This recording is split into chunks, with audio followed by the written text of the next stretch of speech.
Nuestro Señor Jesucristo ha comenzado a dar una serie de advertencias sobre el devenir de la vida del creyente en medio de un mundo entenebrecido.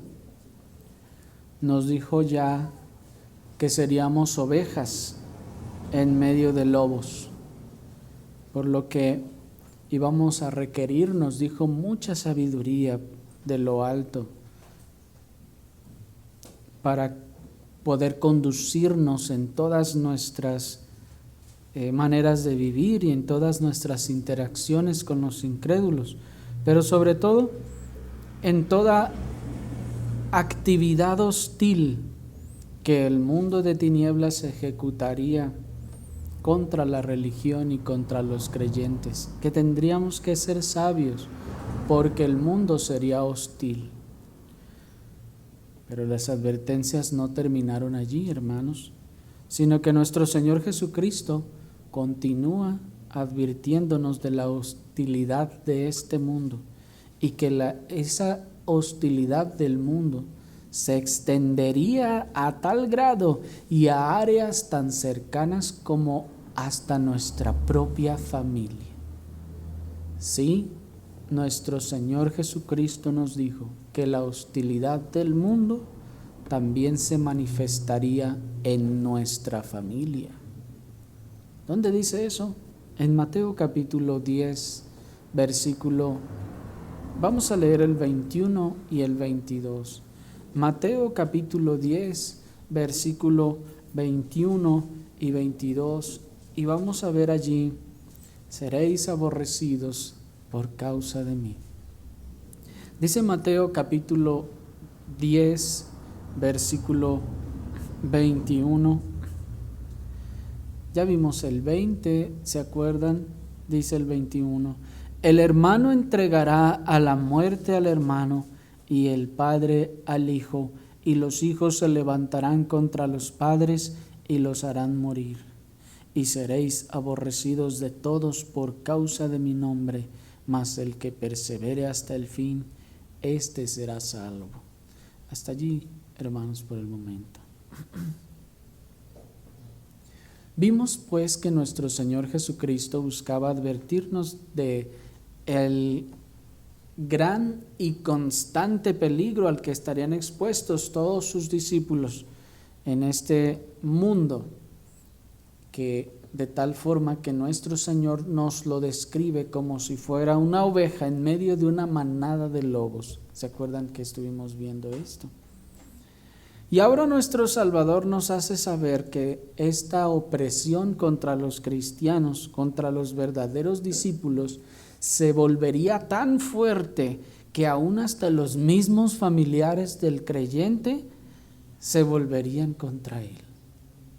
Dice el versículo, el 20, miren cómo dice, porque no sois vosotros los que habláis, sino el Espíritu de vuestro Padre que habla en vosotros. Nos estaba hablando que seríamos entregados en los concilios y ahora dice, el hermano entregará a la muerte al hermano y el padre al hijo, y los hijos se levantarán contra los padres y los harán morir. Es claro por la descripción y las implicaciones de que todos estos versículos, hermanos, ciertamente nos están enseñando que somos ovejas en medio de lobos. Y ahora se nos dice que no solo será el mundo incrédulo el que nos perseguirá, sino que aún recibiremos también persecución de nuestras propias familias, pues ellos también son incrédulos. Nuestros familiares, hermanos, que no creen en el Señor y que también aborrecen la luz y la palabra del Señor, también nos perseguirán, ya que muchos de nuestra propia sangre seguirán siendo incrédulos y no conociendo ni entendiendo la fe. También ellos, dice, nos perseguirán y nos atacarán, también ellos nos acusarán y también ellos nos señalarán. La clase de ataque, hermanos, que hemos de esperar aún de nuestros familiares, dice el Señor, que va a llegar al punto e incluso de entregarnos a la muerte. El Señor no iba a darnos una descripción de cada una de las cosas que nuestros familiares podían hacer contra nosotros. Solamente resume los ataques diciendo que aún nos harán morir. Y esto, hermanos, ha sido ya también evidenciado a través de la historia. Esto supongo que algunos de ustedes han escuchado ya también algunas historias en tiempos en que la iglesia ha sido perseguida de manera, vamos a decir que física o gubernamental, al punto en el que familias se han dividido y familiares han entregado a sus propios familiares, ya sea a la Inquisición o a algún otro de los órganos que estuvieron persiguiendo a la iglesia a lo largo de la historia. Así pues, hermanos, vamos a recibir persecución y ataque de nuestros familiares. Pero este ataque va a ser muy diverso. Vamos a recibir desde críticas o señalamientos, burlas. Vamos a recibir, vamos a decirlo así, hasta zancadilla y muchas otras formas en las que nuestros familiares van a intentar sabotear nuestro cristianismo. Tal vez nos llamarán alguna vez fanáticos porque ellos no conocen al Señor ni conocen ni entienden la verdadera adoración en el día del Señor. Cuando ellos vean que ustedes no están dispuestos a ir con ellos o a estar con ellos en el día del Señor, sino que desean estar en la iglesia, les van a decir: ustedes son unos fanáticos. ¿Cómo que el domingo quieren estar nada más en la iglesia y no están dispuestos a estar acá con nosotros en el baile o en la reunión o en cualquier otra actividad? Nos van a llamar fanáticos, sí. A ellos les parece cosa de locos que ustedes puedan y quieran pasar todo el domingo leyendo y meditando la Escritura o en la iglesia. Ellos van a verlo y van a decir: ustedes están locos. Y hermanos, partiendo de esos conceptos y esos razonamientos, ellos van a comenzar a perseguirnos. ¿Cómo? Van a comenzar a ser hostiles contra nosotros. Van a empezar a decirnos indirectas, como se dice por allí. Mira, todos estamos aquí menos unos que hay dizque muy santos. ¿Sí me explico? Van a empezar a decir: no, todos estuvimos dispuestos a colaborar menos unos que dizque, ay, que son cristianos y no quieren estar en otro lado que no sea en la iglesia. Pura iglesia, ¿qué es eso? Tal vez nos llamarán hipócritas porque esperan de nosotros la clase de prioridades y de conceptos que tiene el mundo. ¿Cuáles son las prioridades del mundo? Las cosas terrenales, ¿no es así? El hombre está dispuesto a dejar lo que sea por cosas tan importantes para él como, en primer lugar, su trabajo. Hermanos, el trabajo se ha convertido en un área tan importante en la vida del ser humano, incluso en muchas ocasiones por encima de su familia. Y aun aunque muchas personas dicen que su trabajo no es tan importante como su familia, una y otra vez dejan a su familia para irse a su trabajo fuera de horarios de trabajo, fuera de días de trabajo. Eso evidentemente es inconsecuente con su postura respecto a la familia y el trabajo. Para ellos, pues, las prioridades serán tal vez el trabajo, los negocios, el dinero o la familia. Y les dirán: vamos a tener una reunión, vamos a irnos todos al parque, vamos a hacer esto o hacer esto otro. Y les van a decir: vénganse porque aquí va a estar mi abuelita y todos tienen que estar aquí con la abuelita. Y cuando el creyente le diga, bueno, si es el domingo yo no voy a poder ir. Y entonces, ¿qué es lo que hace el familiar incrédulo? Yo entiendo que tú eres de otra religión, todos respetamos, tenemos que respetarnos unos a otros, yo te respeto a ti, así como tú me has respetado a mí. ¿Eso nos dicen? No, eso lo dicen a otras personas y de otras cosas, pero cuando se trata de religión, ahí ya no hay respeto, ¿sí o no? Están dispuestos a respetar lo que sea, menos la religión. Y en vez de decir respeto lo que crees, respeto tu postura y te dejo en paz con tus ideas y con tus pensamientos, no, al contrario yo no sé qué les pasa a ustedes.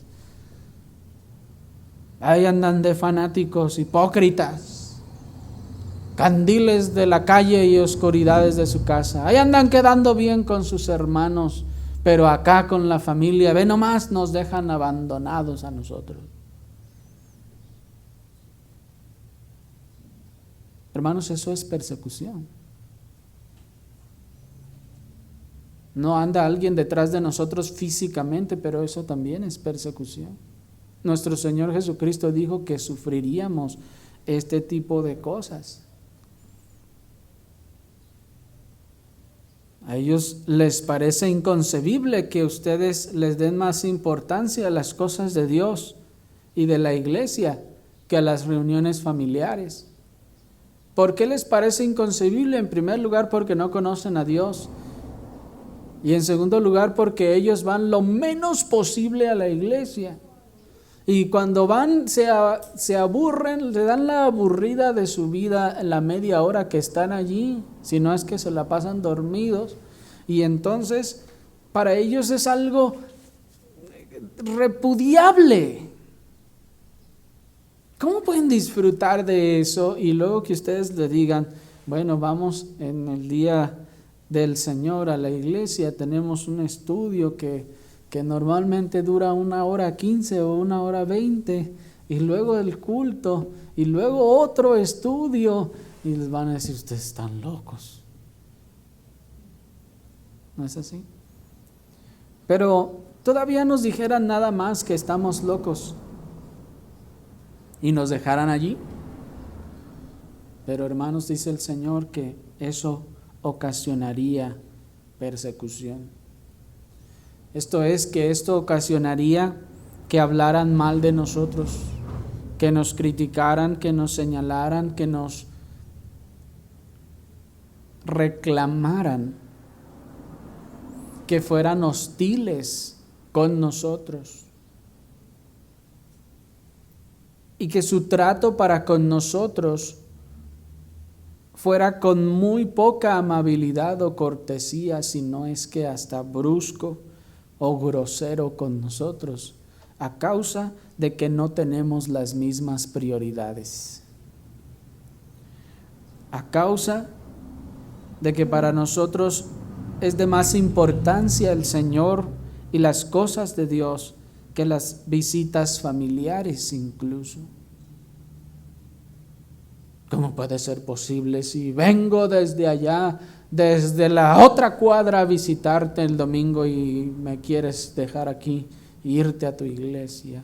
Eso es una falta de educación. No te vuelvo a invitar, no me vuelvas a invitar, ya no eres mi familiar. No sé qué cosas les dirán a ustedes,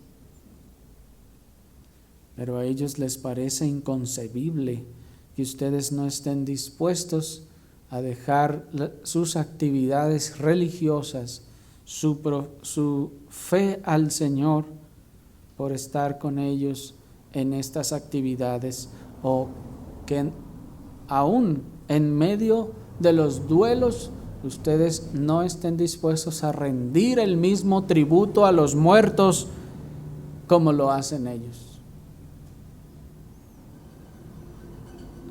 Pues hermanos, ciertamente cuando alguno de nuestros familiares muere, pues vamos a presentar nuestros respetos a la familia, a los dolientes, y nosotros mismos tal vez seremos los dolientes, pero que nos vayamos a estar todo el día del Señor allá sentados frente al féretro, nada más allí esperando que se pasen las horas, o que nos tiremos arriba del féretro a llorar, gritar y agarrarlo y que no lo dejemos que lo metan ahí al hoyo.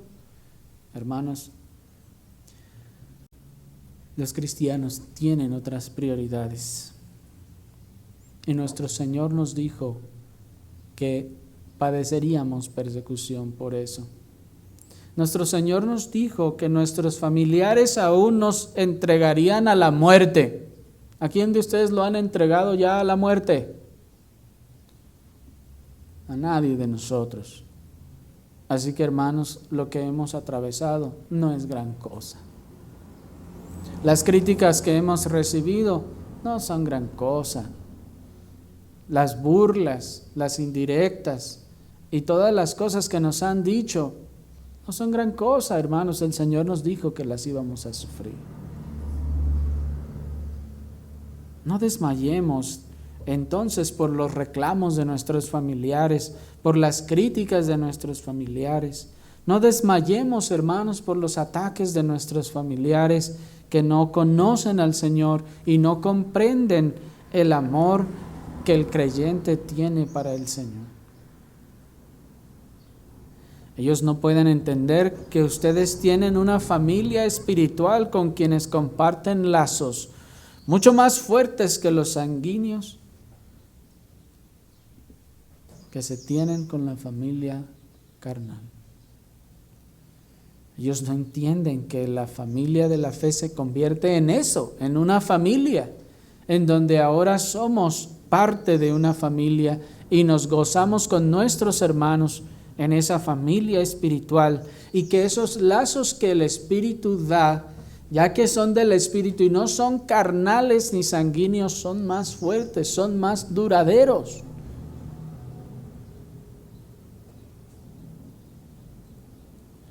Pero el odio por la religión, por Cristo y el Evangelio, sería, nos dice el Señor, tal que incluso suprimiría todo afecto natural y sanguíneo de los incrédulos por sus familiares creyentes, al grado de incluso sugerir la muerte para sus propios familiares cristianos. ¿Sí?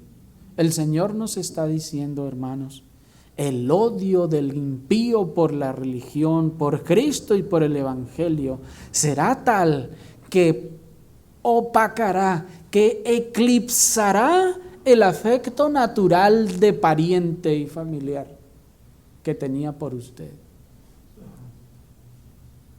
al punto de que ya no siente tal afecto y está dispuesto a entregarlo a la muerte si es necesario. Estará dispuesto a hacerlo. Hermanos, el Señor ya nos lo anunció. ¿Y cuál será la causa de que suframos todas estas cosas, hermanos? Cristo mismo, dice el versículo 22. Y seréis aborrecidos de todos. ¿Por qué? ¿Por qué? ¿Sí están allí? Por causa de mi nombre. Mas el que persevere hasta el fin, este será salvo. Aquí está la expectativa de todo creyente, hermanos. Esa es la expectativa bíblica de todo el creyente en su devenir cristiano.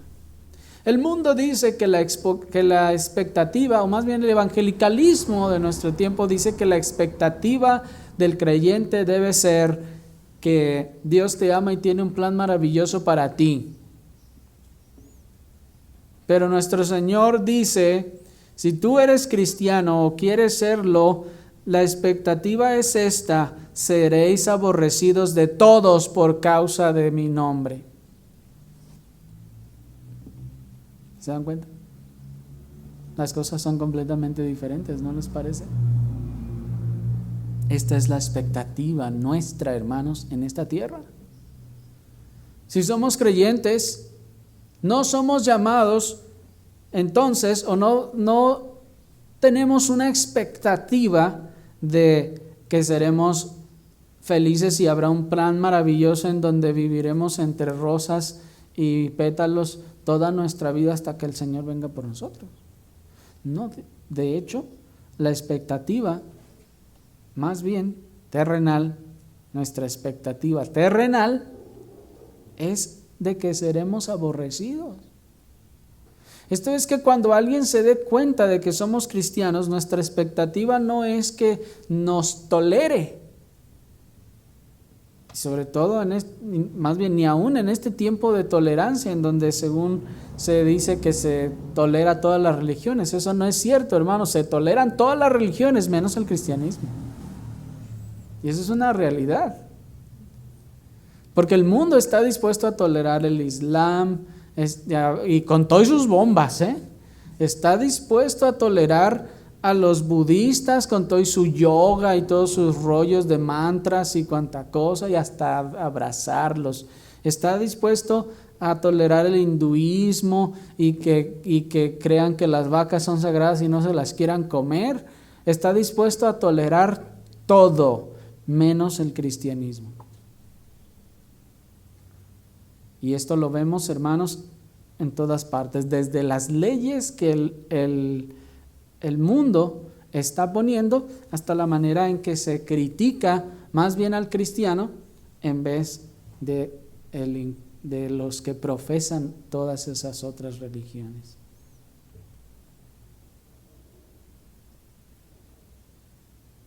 El claro mensaje del Evangelio de Cristo, predicado por las palabras y la vida santa de un ejemplar creyente verdadero, causarán la disminución o la desaparición de nuestras amistades amantes del pecado. El que quiera vivir santa y ejemplarmente se va a quedar sin amigos. Es lo que queremos decir.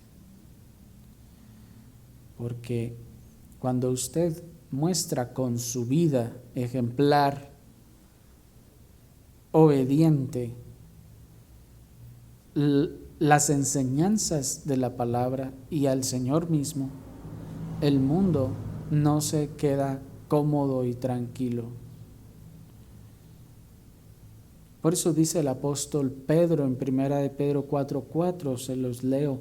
Dice: a estos les parece cosa extraña que vosotros no corráis con ellos en el mismo desenfreno de disolución y os ultrajan. Y dice: ¿y por qué no corre con nosotros igual en el pecado? Obviamente no le llama pecado, le llama pachanga, le llama deleite, le llama chupe, le llama muchas otras formas, pero al final es el pecado. ¿Me explico? Y dice el apóstol: a ellos les parece una cosa extraña, y noten que no dice les parece cosa extraña, pero dicen yo respeto, cada quien. Si tú crees eso, si tú lo otro, está bien, te respetamos. No, dice, les parece cosa extraña que vosotros no corráis con ellos en el mismo desenfreno de disolución y os ultrajan. El mundo no se queda con los brazos cruzados, sino tiende entonces a ultrajar al creyente. Porque la conducta justa, santa y honesta del creyente verdadero les molestará como la luz resplandeciente a aquel que ha estado en tinieblas. La conducta justa, honesta y santa del creyente arderá como sal en la herida abierta del pecado, y como consecuencia ocasionará entonces un repudio natural por tales personajes. ¿Sí me explico? Cuando ustedes vivan justa, honesta y santamente, esa luz que se emite, pues el Señor dijo, vosotros sois la luz del mundo. ¿Cómo a través de su obediencia y su conducta que la muestren al mundo, esta luz le va a calar a la gente que ha estado acostumbrada a vivir todo el tiempo en tinieblas? Todos deshonestos ahí, todos transeando, y llega usted y les descubre sus tranzas. Tan solo hasta en las conversaciones que entre ellos se andan mintiendo y se andan engañando y terminan con usted, vea que soy fulano. ¿Y usted qué dice?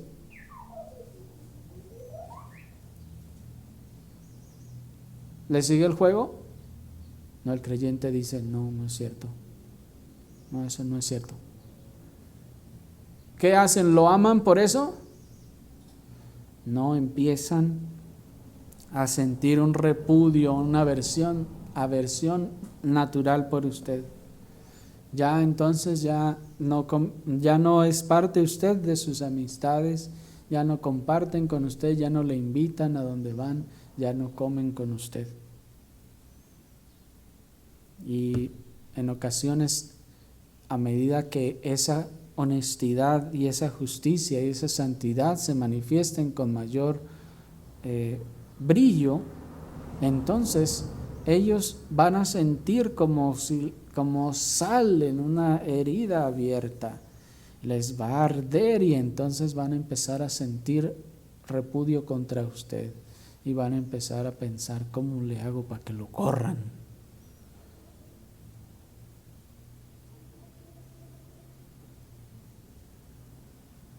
¿Sí me explico?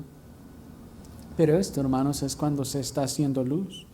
Pero cuando el creyente se siente tan cómodo entre los impíos y ellos tan cómodos con él, cuando un cristiano se siente bien confortable entre los incrédulos y ellos con él, ahí hay algo incongruente con la Escritura.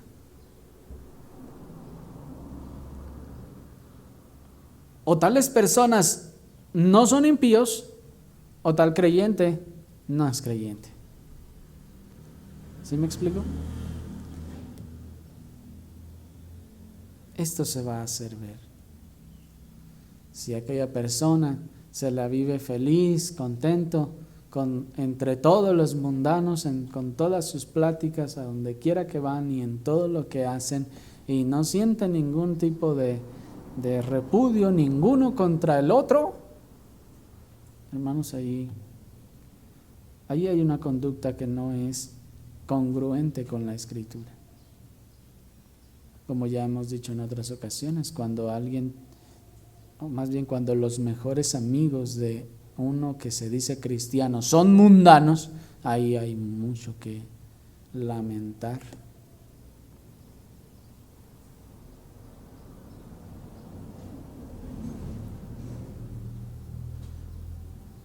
Es y debe ser Cristo y la conducta cristiana entonces la razón del rechazo, hermanos, y no nuestras propias imprudencias o pecados, como también dice el apóstol Pablo ahí mismo en 1 de Pedro 4, 15 y 16, se los leo.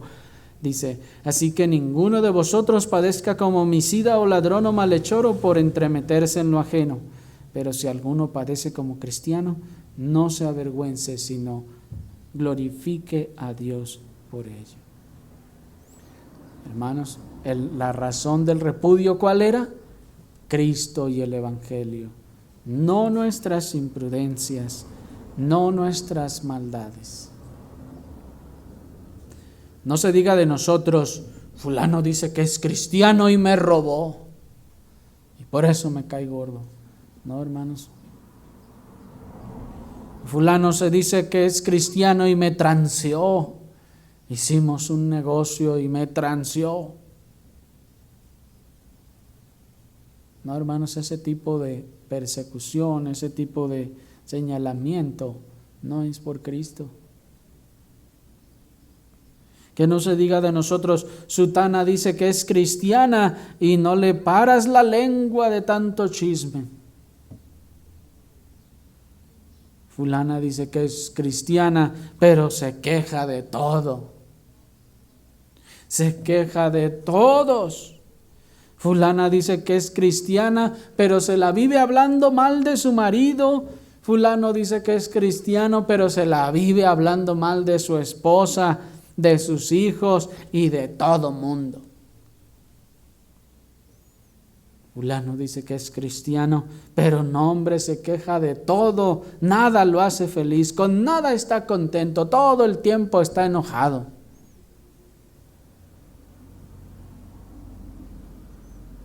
Hermanos, eso debe decirnos mucho de la conducta que estamos nosotros manifestando con los que no conocen a Dios. ¿Qué es lo que ellos ven en nosotros? El cristiano es honesto, es obediente a la palabra de Dios en todas las cosas que hace. El cristiano también en ese sentido no anda chismeando y no anda hablando mal de los demás, de sus familiares, de su esposo, de su esposa, de sus hijos. No anda poniendo en mal a sus esposas, a sus hijos con los demás. O de tal manera que los dos le vean y digan: pobrecito, hay que consolarlo, mira qué vida tan amargada y tan mala tiene. Hermanos, luego Cristo no es nuestra felicidad. ¿No somos felices en Cristo?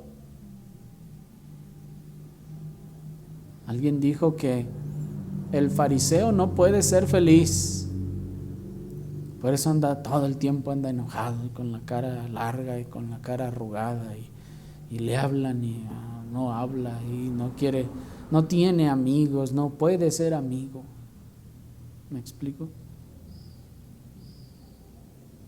No, el cristiano es feliz. Ha hallado la felicidad en Cristo.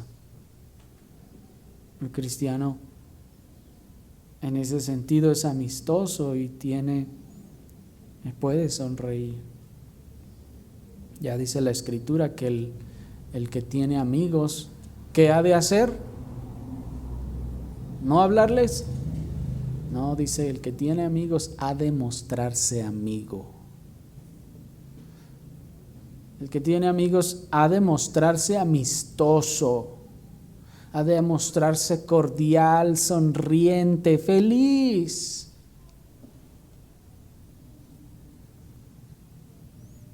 Pero si no tiene amigos, tal vez es porque no ha estado haciendo ninguna de esas cosas, ¿verdad?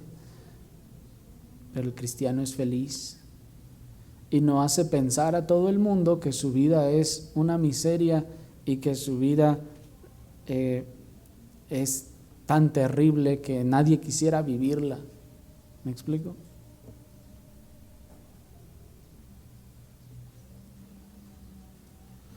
Pero si por la obediencia ferviente a los mandamientos del Señor tal creyente es criticado, es burlado, es difamado o es castigado incluso en su trabajo por obedecer la palabra de Dios, o es castigado en su escuela, o es castigado en su casa por obedecer la palabra de Dios, es despreciado y es perseguido, dice el apóstol, no se avergüence. Si ustedes, hermanos, son despreciados, burlados, difamados o castigados en su trabajo porque obedecen la palabra de Dios, dice el Señor, no se avergüencen, porque eso es lo que tendemos a hacer, nos da vergüenza. Nos sentimos que algo hicimos mal, entonces. No, si es por Cristo que se burlaron de nosotros, si es por el evangelio que nos difamaron, si es por la palabra de Dios, por la obediencia a la palabra de Dios que nos castigaron en el trabajo, que nos dijeron, vas a tener que venir todos los domingos a trabajar, si no te castigaré. No, pues castígueme. Yo tengo que obedecer al Señor. ya está castigado, no te vamos a subir el sueldo en tanto tiempo. Bueno, ¿y qué va a hacer? No, sí, súbame el sueldo, ándale por favor, vengo todos los domingos y no voy a la iglesia. ¿Va a hacer eso? Yo los veo como que no saben qué debiera hacer, hermanos.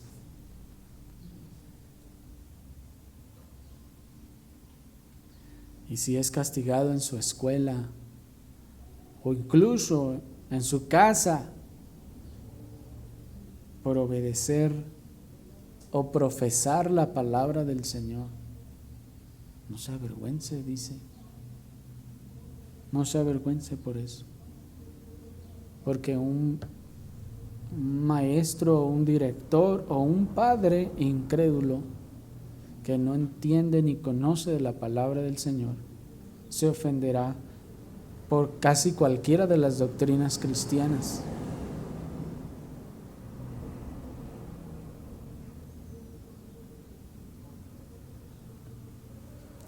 Así que vamos a tener que deshacernos, hermanos, de la idea de la vida próspera y cómoda que el falso evangelio de la prosperidad ha esparcido, y que al parecer en forma sutil nos ha transmitido, y hemos llegado a pensar que debemos o que estamos supuestos a vivir una vida cómoda de aquí hasta que el Señor venga con nosotros, por nosotros.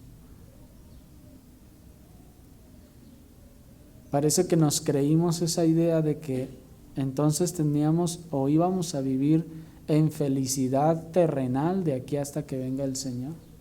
No, hermanos, dijo el Señor: seréis aborrecidos de todos por causa de mi nombre.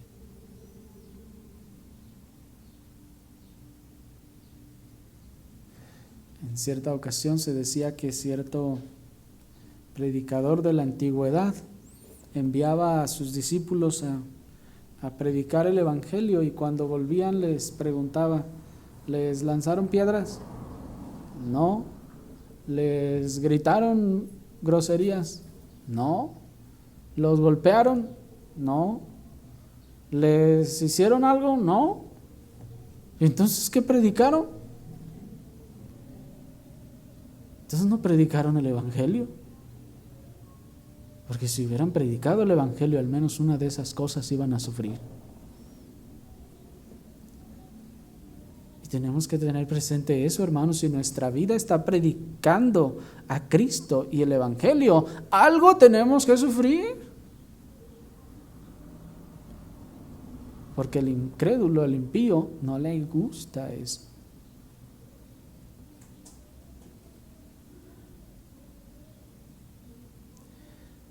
Así que, hermanos, dice el Señor: seréis aborrecidos por causa de mí.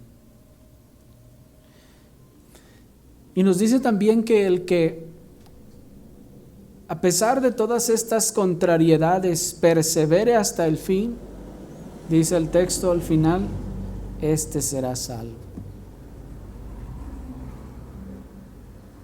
No que habrá logrado su salvación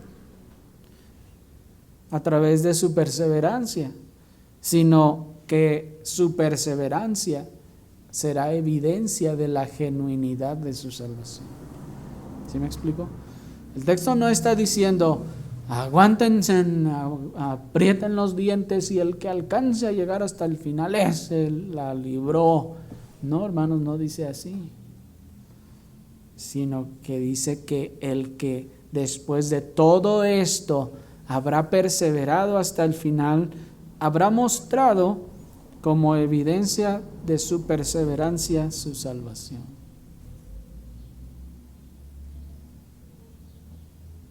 O como evidencia de su salvación, su perseverancia. Así que, hermanos, debemos tener pues en mente estas cosas siempre. Seremos aborrecidos por causa del Señor, y entre más nuestra vida manifieste la obra de gracia de Cristo, más persecución tendremos.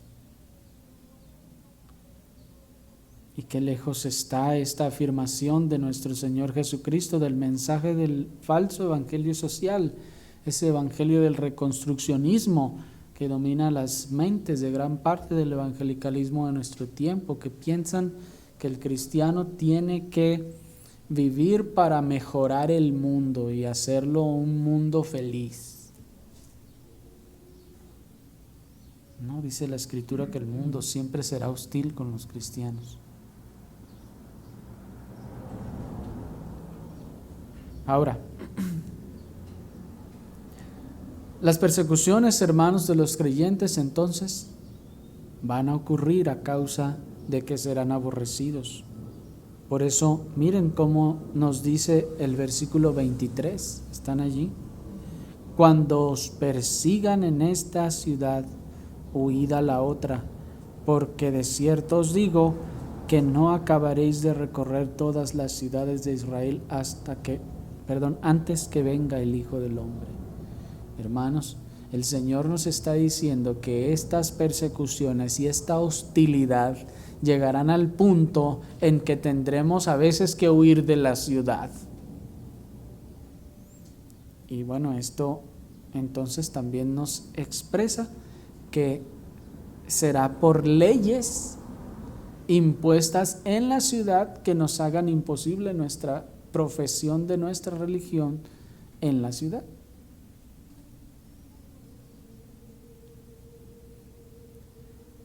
Las persecuciones de los creyentes también han sido, déjenme les digo, un medio usado por Dios para esparcir el evangelio hasta tierras lejanas, como nos enseña Hechos 8:4. Y para ello los discípulos del Señor, pues, no era que habrían de exponer sus vidas innecesariamente ante una amenaza, sino que cuando os persigan en esta ciudad, dice el Señor, huid a la otra, porque de cierto os digo que no acabaréis de recorrer todas las ciudades de Israel hasta que el Hijo del Hombre venga. Ciertamente, hermanos, en el contexto del versículo, nuestro Señor está hablándoles a estos discípulos que comisionó, que iban a ir a todas las ovejas perdidas de la casa de Israel, que iban a ir de ciudad en ciudad predicando el evangelio. Y dice el Señor, en algunas de esas ciudades los van a perseguir, ustedes pues salgan de ahí y sigan predicando ahora en la que sigue. ¿Sí me explico? Pero ahora, hermanos, ¿esto también puede aplicar para nosotros? Bueno, ciertamente sí, puede llegar en nuestras ciudades la situación en la que, como les decía, las leyes que los gobernantes pongan, hagan imposible la profesión de nuestra fe. Por eso veíamos el jueves antepasado, me parece, cómo el Señor nos dice que oremos por las autoridades para que podáis, dice, vivir quieta y reposadamente, ¿cómo? O sea, felizmente, no, piadosamente. Es decir, para que haya reposo y quietud en el ejercicio de vuestra piedad. Es decir, para que ustedes puedan ejercer su religión con quietud y paz. Esto es, que no haya de parte de las autoridades persecución contra el ejercicio de vuestra piedad y de vuestra religión. Hermanos, la presión contra el ejercicio de la piedad en nuestro medio ya ha comenzado. Comienza, hermanos, desde el punto en el que el feminismo, por ejemplo, está instruyendo a todas las mujeres a tener un rol distinto al que la Escritura ha enseñado. Y ahí ya empieza la presión para que ustedes no ejerzan o no vivan una vida piadosa. Pero después esa presión se va a convertir en sanción. y entonces seremos perseguidos, hermanos.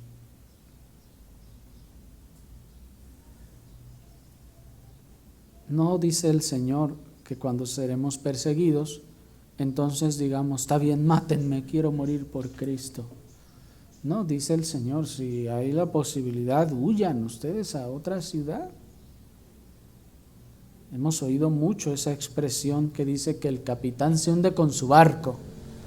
Y muchos dicen, ¿cómo vamos a huir de la ciudad? No, tenemos que estar ahí en pie, firmes, aunque muramos por Cristo. ¿Dice el Señor así? No necesariamente. Parece que adoptamos esa filosofía de que el capitán se hunde con su barco, pero como ya les he dicho, eso podrá sonar muy loable o muy honorable, pero la realidad es que es una decisión inútil, si no es que torpe e inconsecuente con la preservación de la vida y perjudicial para su causa. Porque si un capitán que tiene el conocimiento, el entrenamiento y la experiencia y muchas otras cosas, se está hundiendo su barco y mejor se deja morir ahí solo con todo y barco, en vez de salvarse, encontrar otro barco y otra tripulación y seguir procurando su causa. ¿Sí me explico? ¿Cuál es su propósito? ¿Morirse ahí? No, su propósito es su causa, tiene una causa. Es muy obvio, hermanos, en todas las guerras mundiales esta ha sido una realidad. Se están hundiendo los submarinos y todos se tienen que salvar, y el que primero se tiene que salvar es el oficial de más alto rango porque es el más útil para la causa. Después podemos tomarlo y le damos otro submarino y sigue y puede seguir luchando. ¿Me explico? ¿Sí me explico, hermanos? No se trata de que se muera ahí y se hunda nomás porque el capitán se une con su barco. Eso en realidad no sabemos de dónde salió, pero no tiene nada que ver con la razón, con la preservación de la vida, ni con el beneficio de la causa de ese capitán. ¿Y cuál fue la comisión o la causa que se nos encomendó a nosotros, hermanos? Además de la gloria del Señor y de la edificación de la iglesia, es el engrandecimiento del reino del Señor. Así que los creyentes que, buscando la preservación de su vida y la de los suyos, o la de los fieles ministros del Evangelio, logren escapar de la persecución de muerte, habrán de llevar el precioso mensaje del Evangelio consigo para beneficio de aquellos lugares donde hayan de refugiarse. Porque nuestro país vecino en el norte, en los Estados Unidos, es lo que es y terminó siendo un país cristiano, porque precisamente los cristianos estaban siendo perseguidos en Inglaterra y huyendo de la persecución llegaron a los Estados Unidos, esparcieron el Evangelio, y de ahí muchos de los predicadores algunos pues más bien han descendido a Centro y Sudamérica. Pero aquellos pues que van buscando la preservación de su vida y la de los suyos o de sus ministros, y logran escapar de la muerte, van a llevar entonces el precioso mensaje del Evangelio a los lugares donde se refugiarán, como nos enseña Hechos 8:4, que hicieron los hermanos que fueron perseguidos en la iglesia de Jerusalén. Pues hermanos, no somos llamados a la entrega de nuestras vidas terrenales innecesariamente, a menos que las circunstancias sean ameritables, legítimas e insalvables. No somos llamados a ser mártires, a la entrega de nuestras vidas terrenales innecesariamente, a menos que las circunstancias lo ameriten, sean legítimas e insalvables. En otras palabras, si puedo correr, mejor hay que correr. Si ya no puedo correr y ya es insalvable, pues entonces ahí es cuando vamos a mostrar esa firmeza. ¿Sí me explico? El discípulo no es más que su maestro, nos dijo pues el Señor. Pues dice, acompáñenme otra vez al 23 y 24.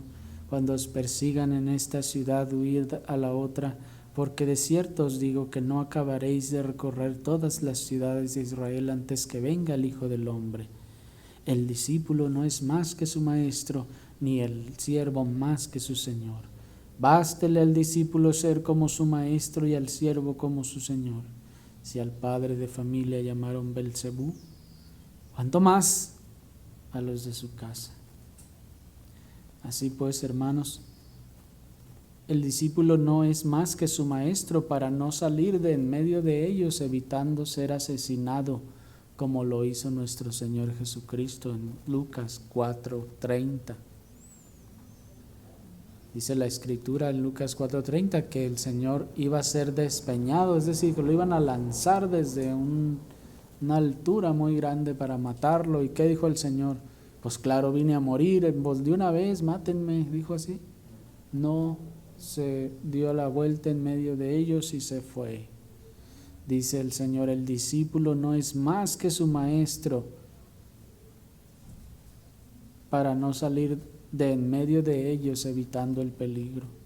Ni el siervo es más que su señor para no esperar ser rechazado y hasta ofrendar su vida para gloria del Señor. Por esta razón ese evangelio, entre comillas, de prosperidad y comodidad mundana, hermanos, es claramente falso.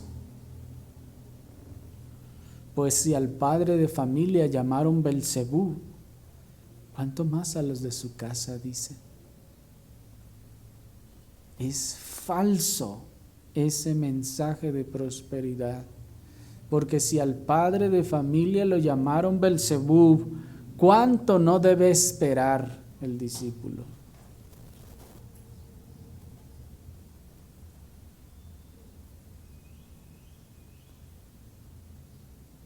Si nuestro maestro fue llamado Belcebú, ¿cuánto más no nos llamarán a nosotros fanáticos, hermanos? Si nuestro gran maestro Cristo el Señor fue llamado Belcebú, ¿cuánto más a nosotros no nos van a llamar locos? Si nuestro gran maestro fue llamado Belcebú, ¿cuánto más nosotros no nos van a llamar hipócritas? Si a nuestro maestro perfecto y santo le llamaron Belcebú, ¿cuánto más a nosotros no nos van a llamar retrógradas, ignorantes, tontos, necios?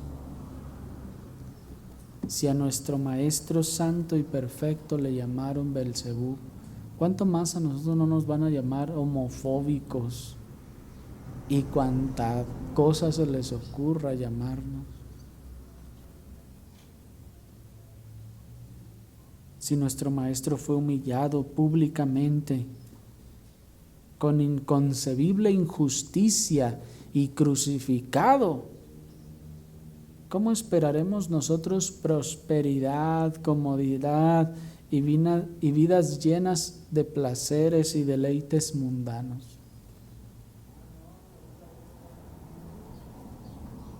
No, hermanos, dijo el Señor, seréis aborrecidos de todos por causa de mí. Así que, hermanos, como dijo el apóstol Pedro, por último leamos allí en Primera de Pedro, capítulo 4, dice, miren cómo dice en el versículo 1, nos recomienda el apóstol: puesto que Cristo ha padecido por nosotros en la carne, nosotros vosotros también armaos del mismo pensamiento. ¿Te fijas? Si Cristo padeció por nosotros en la carne, dice el apóstol, ya háganse a la idea. Ármense ya de ese pensamiento. Háganse a la idea, seremos perseguidos. Hemos estado gozando de algunas décadas de libertad religiosa, que si los gobiernos como el que tenemos ahora siguen ganando y siguen haciendo de las suyas, cada vez se verá más restringida, hermanos. Señor, tenga misericordia de nosotros, concediéndonos gracia abundante para no claudicar, para no flaquear en medio de la persecución y de la hostilidad que recibiremos del mundo de tinieblas. Oremos, hermanos, al Señor.